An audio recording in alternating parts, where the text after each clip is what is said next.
মনে আছে স্কুলের প্রথম দিনের কথা? বাবা অথবা মার হাত ধরে প্রথম স্কুলে যাওয়া, কাঁধে নতুন ছোট্ট ব্যাগে নতুন বই, গায়ে নতুন স্কুল ড্রেস, মনে একটুখানি ভয় আর উত্তেজনা, প্রথম ক্লাসরুমের অনুভূতি পাওয়া। সে সময় হয়তো আমরা কেউই জানতাম না এই জায়গাটা আমাদের জীবনের সবচেয়ে সুন্দর অধ্যায়ে পরিণত হবে। আমরা তখন জানতাম না শত শত অসাধারণ স্মৃতির সাক্ষী হতে যাচ্ছি আমরা। শুরুটা এখান থেকেই ছিল, টিফিনে খাবার ভাগাভাগি করে খাওয়া, ক্লাসরুমের বেঞ্চের সামনে বসার জন্য বন্ধুর সাথে মারামারি, কিংবা স্কুল পালিয়ে ঘুরে বেড়ানো। কত বছর কেটে গেছে, কিন্তু স্মৃতিগুলো যেন এখনো নতুন। সেই নস্টালজিক স্মৃতির ট্রেনে আজ একটু ঘুরে আসব এবং জানার চেষ্টা করব কলেজ এবং বিশ্ববিদ্যালয়ের জীবনগুলো স্কুল জীবনের মতো কেন হয় না। শুরু করছি অস্কার ওয়াইল্ডের বলা আমার পছন্দের একটি অসাধারণ কথা দিয়ে, শিক্ষা একটি প্রশংসনীয় বিষয়, তবে এটা মনে রাখা ভালো যে মূল্যবান জ্ঞান কখনো শেখানো যায় না। অর্থাৎ অস্কার ওয়াইল্ড বোঝাতে চেয়েছেন জীবনের গুরুত্বপূর্ণ শিক্ষাগুলো বাস্তব অভিজ্ঞতা, পর্যবেক্ষণ এবং আত্ম অনুধাবন থেকে আসে, যা শেখানো অসম্ভব। তবে শিক্ষা আমাদের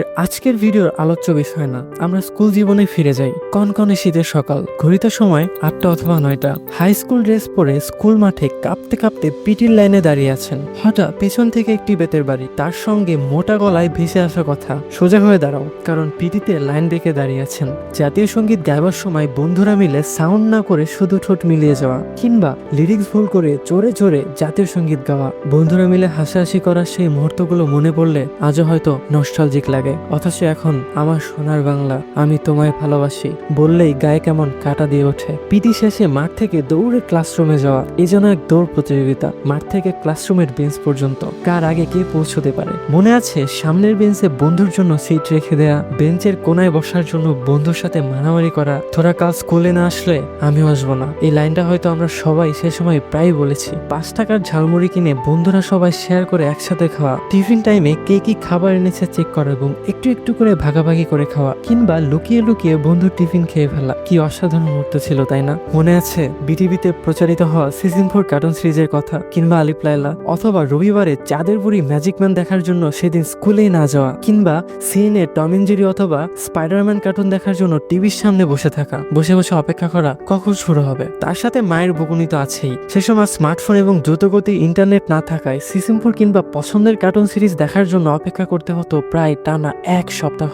মায়ের চোখ ফাঁকি দিয়ে স্কুল ব্যাগে লুকিয়ে লুকিয়ে ক্রিকেট খেলার বল নিয়ে যাওয়া, কিংবা বইয়ের ভেতর লুকিয়ে স্টিকার রেখে দেয়া, সবই একটি অসাধারণ অধ্যায়। ঈদ আসলে টাকা জমিয়ে ভিউ কার্ড অথবা ঈদ কার্ড কিনে স্কুলে বন্ধুদের দেখানোর ভেতর ছিল অন্যরকম ভালো লাগা। স্কুলে টিফিন টাইমে তাড়াতাড়ি খাওয়া শেষ করে ব্যাগ থেকে টেনিস বলটা বের করে দৌড়ে মাঠে চলে যাওয়া, কিন্তু ব্যাট তো নেই, তাতে কি, কার্ড দিয়ে তো ব্যাট বানিয়ে খেলা যায়। খেলা তো আর থেমে থাকবে না, তাই না? স্কুলের বার্ষিক ক্রীড়া প্রতিযোগিতায় অংশগ্রহণ করে পুরস্কার না পেলে মনে হতো জীবনে এর থেকে কষ্ট হয়তো আর কিছুই নেই। বাংলাদেশে এমন স্কুল হয়তো খুঁজে পাওয়া মুশকিল যেখানে টিচারদের তাদের নামের বাইরে সকল টিচারকে আলাদা আলাদা নাম দেওয়া হয়নি। স্কুল জীবনের প্রতিটি শিক্ষক এবং শিক্ষিকাই হয়তো আমাদের চিরকাল মনে রয়ে যায়। বিশেষ করে কেউ থাকে প্রচন্ড রাগী, যার ক্লাসে মার খাওয়ার ভয়ে সব পড়া কমপ্লিট করে নিয়ে যেতাম, এবং কিছু শিক্ষক থাকে খুবই ফ্রেন্ডলি, কেউ বা আবার স্বপ্ন দেখতে শিখিয়েছেন।